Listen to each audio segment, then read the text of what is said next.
December மாதம் 22ஆம் தேதிக்குரிய பரலோக மன்னா 2 தீமோத்தேயு 2ஆம் அதிகாரம் 21ஆம் வசனம். ஒருவன் இவைகளை விட்டு தன்னை சுத்திகரித்துக் கொண்டால் அவன் பரிசுத்தமாக்கப்பட்டதும் எஜமானுக்கு உபயோகமானதும் எந்த நற்கிரியைக்கும் ஆயத்தமாக்கப்பட்டதுமான கனத்திற்குரிய பாத்திரமாயிருப்பான். வசனத்திற்குரிய விளக்கம்: ஒருவன் தேவனிடம் கனத்தை அடைய விரும்பினால் தேவன் தன்னை நடத்த சித்தமான வழியை பணிவுடன் தேடக்கடவன். தாழ்ந்த சிந்தை உடையவனுக்கு தேவன் தம் தயவை காண்பிக்கிறார். நீ தேவனுக்கு உகந்த பாத்திரமாக இருப்பாயானால் கனத்துக்குரியவனாகவும் இருப்பாய்.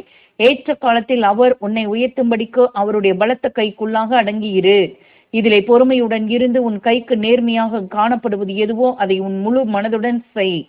மண்பாண்டமான உன் சரீரம் சுத்தமுள்ளதாகவும் தேவன் உபயோகிக்க பாத்திரமுள்ளதாகவும் இருப்பதாக. இது தேவனுடைய பார்வையில் விலையேற பெற்றதாகும். ஆமேன்.